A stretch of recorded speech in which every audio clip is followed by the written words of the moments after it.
कहानी की शुरुआत में हम देखते हैं कि एक बेहोश आदमी तेजी से आसमान से नीचे गिर रहा है। तभी अचानक उस आदमी को होश आ जाता है और वो आदमी खुद को हवा में नीचे जमीन की तरफ जाता हुआ देखकर जल्दी से अपना पैराशूट खोलने की कोशिश करता है, लेकिन उसका पैराशूट नहीं खुलता और जैसे ही वो जमीन के काफी करीब आता है तभी अचानक ऑटोमेटिकली उसका पैराशूट खुल जाता है, जिससे उसके गिरने की रफ्तार कम हो जाती है और ये आदमी पेड़ों से टकराते हुए नीचे जमीन पर जा लगता है और बेहोश हो जाता है। लकीली पेड़ों से टकराने की वजह से इसकी जान बच जाती है। कुछ देर बाद इस आदमी को होश आता है और हमें पता चलता है कि इस आदमी का नाम पीटर है। होश में आने के बाद पीटर देखता है कि यहाँ चारों तरफ घना जंगल है और इसे कुछ समझ नहीं आ रहा होता कि मैं यहाँ पर कैसे पहुंचा। अब इससे पहले कि पीटर कुछ समझ पाता तभी अचानक उसके बगल में एक दूसरा आदमी पैराशूट से सेफली लैंड कर देता है। ये आदमी एक मैक्सिकन गैंगस्टर होता है और ये गैंगस्टर पीटर पर बंदूक तान देता है, लेकिन पीटर उसे समझाता है कि बंदूक नीचे करो क्योंकि मैं तुम्हें कोई भी नुकसान नहीं पहुंचाने वाला हूं। ये सुनकर गैंगस्टर बंदूक नीचे करने ही वाला होता है कि तभी ऊपर से एक दूसरा आदमी तेजी से नीचे जमीन पर गिरता है और इनकी नजरों के सामने वो आदमी मारा जाता है क्योंकि उसका पैराशूट नहीं खुल पाया था। अब इससे पहले कि यह दोनों उस आदमी की डेड बॉडी के पास जाते तभी अचानक इन पर कोई फायरिंग करने लगता है, जिससे खुद को बचाते हुए यह दोनों तेजी से भागने लगते हैं। अब यहाँ पीटर बड़ी चालाकी से गोलियां चलाने वाले आदमी के पीछे से आकर उस पर बंदूक तान देता है और उसे फायरिंग करने से रोक देता है। पीटर उसे बताता है कि हम तुम्हारे कोई दुश्मन नहीं बल्कि हम भी तुम्हारी तरह यहाँ आकर फंस चुके हैं। यह सुनकर वो आदमी जिसका नाम निकोलाई है वो शांत हो जाता है और पीटर से कहता है कि मैं जंग में था लेकिन अचानक किसी ने मुझे बेहोश कर दिया और जब मेरी आंख खुली तो मैं यहाँ पर था। मुझे लगा कि तुम लोग दुश्मन हो इसलिए मैंने तुम पर गोलियां चलाई। अब यह तीनों बातें कर ही रहे होते हैं कि तभी पीटर देखता है कि सामने से एक लड़की इन पर गन तान कर खड़ी है। इस लड़की का नाम क्रिस्टीन है और क्रिस्टीन एक जर्मन शूटर है। क्रिस्टीन ने इन तीनों की बात सुन ली होती है इसलिए वो समझ जाती है कि मुझे इन तीनों से कोई खतरा नहीं, जिसके बाद ये चारों मिलकर जंगल में आगे की तरफ बढ़ने लगते हैं। और क्रिस्टीन बताती है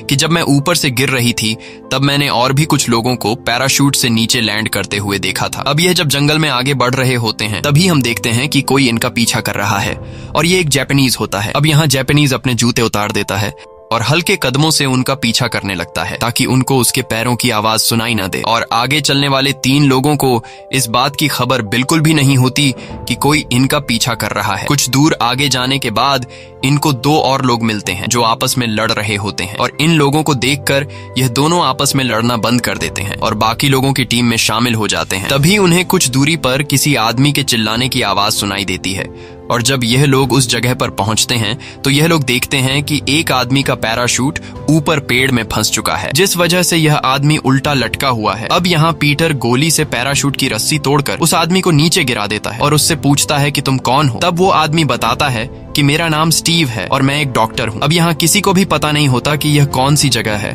और किसी को भी इस जंगल से बाहर निकलने का रास्ता मालूम नहीं था, इसलिए यह सभी लोग मिलकर इस जंगल से बाहर निकलने का रास्ता ढूंढने लगते हैं। साथ ही वो जापानीज आदमी भी इनकी टीम में शामिल हो जाता है। कुछ दूर आगे जाने के बाद इन्हें एक जगह पर ढेर सारी इंसानों की खोपड़ियां नजर आती हैं, जिसे देखकर यह सभी लोग बहुत ज्यादा घबरा जाते हैं और समझ जाते हैं कि यह जंगल बहुत ही ज्यादा खतरनाक है, इसलिए अब कैसे भी करके इन लोगों को जल्दी से इस जंगल से निकलना होगा, नहीं तो ये लोग मारे जा सकते हैं। अब आगे बढ़ते हुए रास्ते में निकोलाई को एक अजीब सा पौधा दिखाई देता है, जिसे देखते ही निकोलाई उसकी तरफ अट्रैक्ट हो जाता है और निकोलाई उस पौधे को छूने ही वाला होता है कि तभी डॉक्टर आकर निकोलाई को रोक देता है और डॉक्टर बताता है कि यह एक बहुत ही जहरीला पौधा है। इस फूल में से निकलने वाले लिक्विड की एक बूंद से इंसान पैरालाइज हो सकता है और डॉक्टर एक चाकू पर इस फूल का लिक्विड लगाकर अपने पास रख देता है, जिसके बाद ये सभी लोग फिर से आगे बढ़ने लगते हैं और तभी इनके अफ्रीकन साथी का पांव एक ट्रैप पर पड़ता है, जिससे वो नीचे गिर जाता है और देखते ही देखते ऊपर से नुकीली लकड़ियां अफ्रीकन पर गिरने लगती हैं, लेकिन अफ्रीकन खुद को बचा लेता है और तभी एक बहुत ही बड़ा पेड़ इनके बाकी साथियों की तरफ आता है, लेकिन यह लोग जल्दी से खुद को उस पेड़ से बचा लेते हैं और तभी इन पर ऊपर से और भी नुकीली लकड़ियां गिरने लगती हैं, जिससे खुद को बचाते हुए क्रिस्टीन तेजी से भागने लगती है और भागते भागते वो एक गड्ढे में गिरने वाली होती है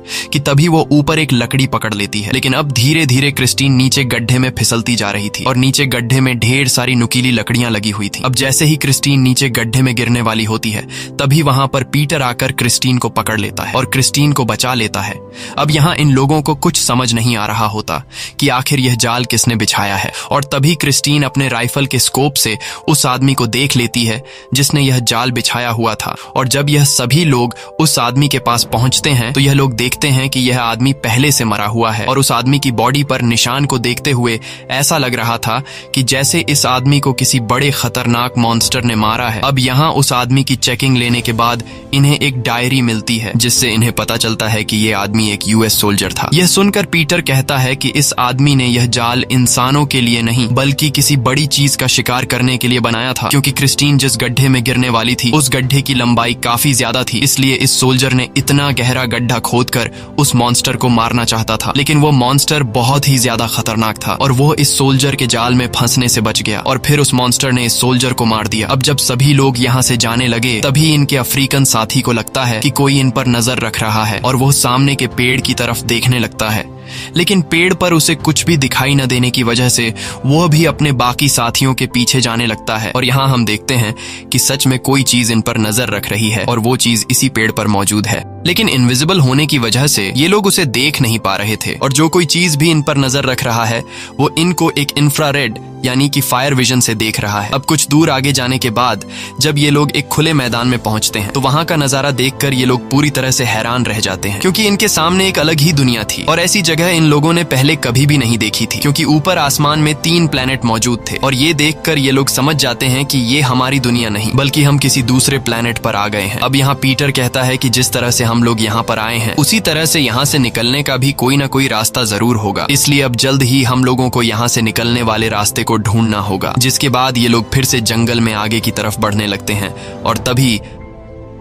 अचानक से एक ड्रोन इनके ऊपर से गुजरता है, जिसे देखकर ये सभी लोग अलर्ट हो जाते हैं और इन्हें लगा कि हम पर ऊपर से हमला होने वाला है। लेकिन तभी कुछ अजीब से क्रीचर तेजी से दौड़ते हुए इनकी तरफ बढ़ने लगते हैं, जिसे देखकर ये सभी लोग इन पर गोलियां चलाते हैं, जिसमें से एक क्रीचर की बॉडी ब्लास्ट हो जाती है। और तभी यहाँ एक क्रीचर इनके एक साथी के पीछे पड़ जाता है जो मेक्सिको के जेल से भागा हुआ एक कैदी था। और जैसे ही वह क्रीचर कैदी को मारने वाला होता है तभी वहां पर अफ्रीकन आकर उस क्रीचर को मारकर उस कैदी की जान बचा लेता है। वहीं डॉक्टर के पास बंदूक न होने की वजह से वह अपनी जान बचाने के लिए क्रीचर से भागने लगता है। तब वह क्रीचर भी डॉक्टर के पीछे पड़ जाता है, लेकिन यहाँ क्रिस्टीन आकर डॉक्टर को एक पेड़ पर चढ़ा देती है और खुद उस क्रीचर से मुकाबला करने लगती है। लेकिन जैसे ही वह उस क्रीचर पर निशाना तान कर उसे शूट करने लगती है तभी उसे पता चलता है कि उसके बंदूक में गोलियां खत्म हो गई हैं। ये देखकर क्रिस्टीन काफी मायूस हो जाती है और अब वो क्रीचर भी धीरे धीरे क्रिस्टीन की तरफ बढ़ने लगता है, जिसे देखकर क्रिस्टीन समझ जाती है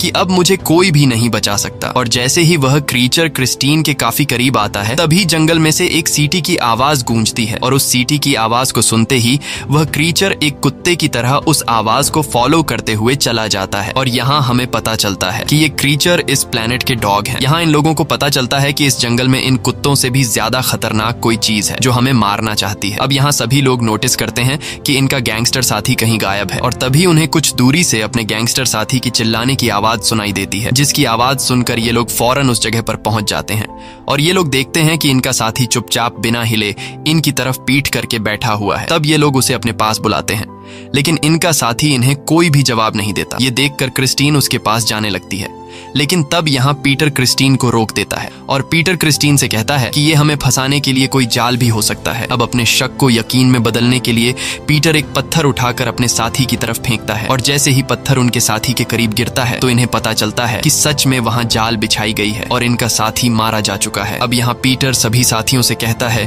कि हमें अपने साथी को ऐसे ही छोड़कर यहाँ से जाना होगा, क्योंकि अगर हमने अपने साथी को हाथ भी लगाने की कोशिश की तो हम सब मारे जाएंगे। लेकिन क्रिस्टीन अपने साथी को इस तरह अधमरे हालत में नहीं छोड़ना चाहती थी, इसलिए वो अपने साथी को शूट करके उसे हमेशा के लिए तकलीफ से आजाद कर देती है। अब कुछ दूर आगे जाने के बाद इन्हें अजीब तरह के पैरों के निशान दिखाई देते हैं, जिसे देखकर ये लोग समझ जाते हैं कि ये उसी मॉन्स्टर के पैरों के निशान हैं जो हमें मारना चाहता है। अब यहाँ सभी लोग पैरों के निशान को फॉलो करते हुए हुए एक ऐसी जगह पर पहुंचते हैं जहां पर ढेर सारी लाशें लटकाई गई थीं, यहां तक कि कुछ लाशों से तो खाल खींचकर निकाली गई थी और हर तरफ खून बिखरा पड़ा था। ये सब देखकर ये लोग काफी ज्यादा घबरा जाते हैं और तभी इन लोगों को पेड़ से बंधा गया एक प्रेडेटर दिखाई देता है। यहाँ इन लोगों को लगा कि ये प्रेडेटर मर चुका है, इसलिए निकोलाई जैसे ही उस प्रेडेटर के करीब जाकर उसे छूने वाला होता है तभी वो प्रेडेटर जाग जाता है और चीखने लगता है। ये देखकर सभी लोग पीछे हो जाते हैं और तभी जमीन से दो नुकीली लकड़ियां निकलकर अफ्रीकन की बॉडी में धंस जाती हैं, जिससे अफ्रीकन की मौत हो जाती है। अब यहाँ पीटर को कुछ अजीब सी चीज दिखाई देने पर वह अंधाधुंध गोलियां चलाने लगता है, जिसमें से कुछ गोलियां उस इनविजिबल मॉन्स्टर को लग जाती हैं। लेकिन मॉन्स्टर इनविजिबल होने की वजह से इन पर भारी पड़ रहा था, इसलिए पीटर सभी लोगों से यहाँ से भागने को कहता है, जिसके बाद सभी लोग तेजी से दौड़ते हुए एक पहाड़ से नीचे नदी में कूद जाते हैं और पानी में तैरते हुए किनारे की तरफ बढ़ने लगते हैं। तभी यहाँ एक ड्रोन इनके ऊपर से गुजरता है और इन लोगों को देख लेता है, जिसके बाद ड्रोन वापस उसी जगह पर चला जाता है जहाँ इन पर अभी हमला हुआ था और यहाँ वह मॉन्स्टर अपना असली रूप दिखाता है, जिसे देखकर हमें पता चलता है कि ये भी प्रेडेटर है, लेकिन इनका साइज बाकी नॉर्मल प्रेडेटर से काफी बड़ा है और ये एक नहीं बल्कि 3 शिकारी प्रेडेटर्स हैं। वहीं दूसरी तरफ ये लोग नदी के किनारे पर पहुंच जाते हैं और यहाँ पीटर सभी से कहता है कि मुझे पता चल गया है कि हम पर हमला करने वाले मॉन्स्टर प्रेडेटर्स हैं और ये प्रेडेटर्स हमें इस जंगल से जिंदा जाने नहीं देंगे, इसलिए हमें यहाँ से निकलने के बजाय इन प्रेडेटर से मुकाबला करना होगा। अब यहाँ सभी लोग फिर से जंगल में छुप जाते हैं और तभी क्रिस्टीन को राइफल के स्कोप से एक प्रेडेटर दिखाई देता है, जिसे देखकर ये लोग उस प्रेडेटर को जाल में फंसाकर मारने का प्लान बनाते हैं। और अब प्लान के मुताबिक ये लोग अपने एक साथी को चारा बनाकर जंगल में भेज देते हैं और इनका साथी चिल्लाकर प्रेडेटर को खुद की तरफ अट्रैक्ट कर देता है और जैसे ही प्रेडेटर उसके पास आकर उसे मारने वाला होता है तभी क्रिस्टीन उसे शूट करके मार देती है, जिसके बाद ये सभी लोग उसके पास जाते हैं और यहाँ इन्हें पता चलता है कि ये प्रेडेटर नहीं बल्कि कोई दूसरा क्रीचर है। अब इतने दूर से सीधा शूट करने पर पीटर क्रिस्टीन की तारीफ करता है, लेकिन यहाँ क्रिस्टीन देखती है कि उसकी चलाई हुई गोली इस क्रीचर को तो लगी ही नहीं बल्कि उसकी गोली तो एक पेड़ को लगी। अब यहाँ इन्हें कुछ समझ नहीं आ रहा होता कि आखिर गोली चलाई किसने। तब पीटर कहता है कि ये एक जाल है, दरअसल इनका प्लान इन्हीं पर उल्टा पड़ गया होता है और अब इससे पहले कि ये लोग कुछ कर पाते तभी इन्हें आवाज आती है कि मैं यहाँ हूँ। ये सुनकर ये लोग चारों तरफ नजर घुमाते हैं, लेकिन इन्हें कोई भी नजर नहीं आता और तभी पीटर के पीछे से एक बड़ा सा मॉन्स्टर प्रेडेटर नजर आता है जो सीधा पीटर पर बंदूक तान लेता है। पीटर को लगा कि अब मेरी मौत पक्की है, लेकिन तभी वह प्रेडेटर अपने चेहरे से मास्क उतारता है और यहाँ इन्हें पता चलता है कि ये हमारी तरह एक नॉर्मल इंसान है। ये आदमी अपना नाम नोलैंड बताता है और सभी से कहता है कि हमारी जान यहाँ खतरे में है, क्योंकि प्रेडेटर की सूंघने की ताकत काफी ज्यादा है, इसलिए तुम लोग अगर अपनी जान बचाना चाहते हो तो तुम सभी मेरे पीछे आओ। जिसके बाद ये सभी लोग बिना कुछ सोचे समझे नोलैंड के पीछे चलने लगते हैं और नोलैंड इन लोगों को एक पुरानी खराब पड़ी हुई स्पेसशिप में ले जाता है। यहाँ नोलैंड बताता है कि यह जगह सेफ है और मैं भी तुम लोगों की तरह यहाँ इस प्लैनेट पर आया हूँ। मेरे जितने भी बाकी साथी थे वे सभी मारे गए और मैं पिछले 3 सालों से प्रेडेटर्स से छुपकर यहीं पर रह रहा हूँ। तब टीम का एक साथी पूछता है कि तुम्हारे पास प्रेडेटर का सूट कैसे आया, जिस पर नोलैंड बताता है कि मैं यहाँ पर 2 प्रेडेटर्स को मार चुका हूँ और मैं उन्हीं का सूट चुराकर पहन रहा हूँ। अब यहाँ पीटर पूछता है कि हम इन प्रेडेटर्स को कैसे मार सकते हैं, जिस पर नोलैंड बताता है कि यह प्रेडेटर बहुत ही ज्यादा खतरनाक है। इनके पास इंफ्रारेड विजन से देखने की शक्ति है, यानी कि यह लोग काले अंधेरे में भी हमें देख सकते हैं। साथ ही नोलैंड बताता है कि यहाँ पर 2 तरह के प्रेडेटर हैं, एक नॉर्मल प्रेडेटर है और दूसरे मॉन्स्टर प्रेडेटर है। और ये मॉन्स्टर प्रेडेटर सिर्फ इंसानों का नहीं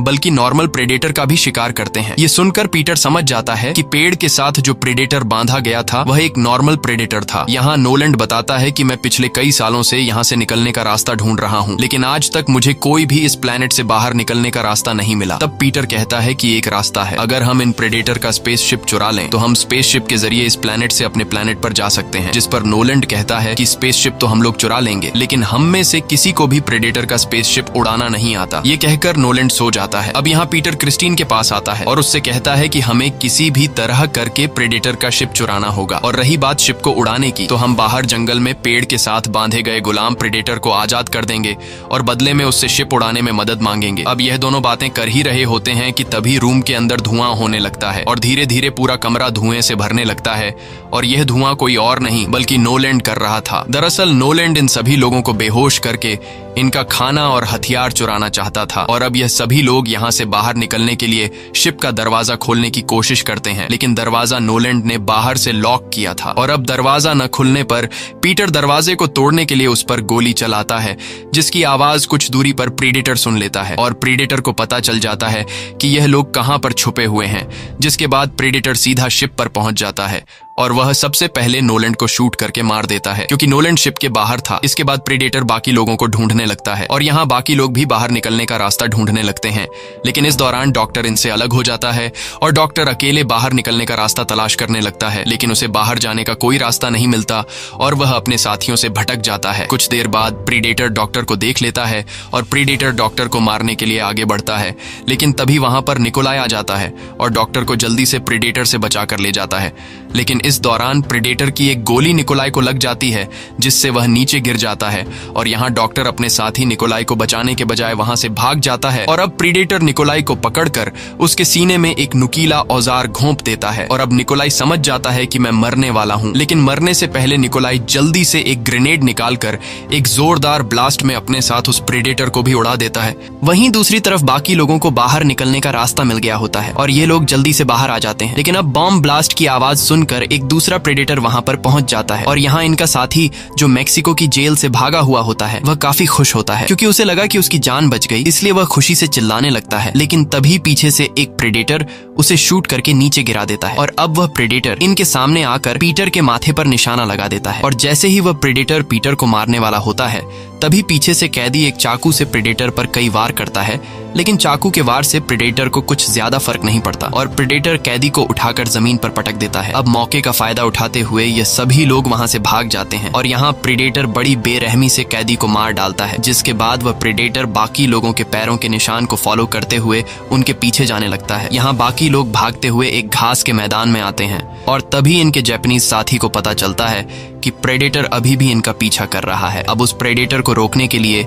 जापानीज अपने साथियों को जाने के लिए कहता है और खुद प्रेडेटर से लड़ने का फैसला कर लेता है, जिसके बाद बाकी बचे लोग वहां से भाग जाते हैं और तभी वहां पर मॉन्स्टर प्रेडेटर जापानीज के सामने आता है। अब यहाँ जापानीज अपना तलवार निकालता है और हमें पता चलता है कि ये जापानीज जापान की सबसे बड़ी गैंग याकुजा का लीडर है। इसके बाद प्रेडेटर और जापानीज के बीच फाइट शुरू हो जाती है और हम देखते हैं कि जापानीज एक बहुत ही अच्छा तलवारबाज है। यहाँ इनके बीच काफी तगड़ी फाइट होने लगती है। ये दोनों एक दूसरे पर काफी जोरदार वार करते हैं और काफी देर तक लड़ने के बाद आखिर में जापानीज प्रीडेटर को मारने में कामयाब हो जाता है, लेकिन उसी दौरान जापानीज भी गिरकर मारा जाता है, क्योंकि फाइट के दौरान उसे भी काफी सारी चोटें आई थीं। अब 3 में से 2 प्रेडेटर मारे जा चुके थे और अब बस सिर्फ एक ही प्रेडेटर बचा था। वहीं दूसरी तरफ क्रिस्टीन, डॉक्टर और पीटर तीनों खुद को बचाते हुए जंगल में भाग रहे थे, लेकिन तभी डॉक्टर का पैर एक ट्रैप में फंस जाता है, जिस वजह से डॉक्टर का पैर बुरी तरह से घायल हो जाता है और अब डॉक्टर चलने के काबिल नहीं था। यहाँ पीटर क्रिस्टीन से कहता है कि हमें डॉक्टर को यहीं पर छोड़कर जाना होगा,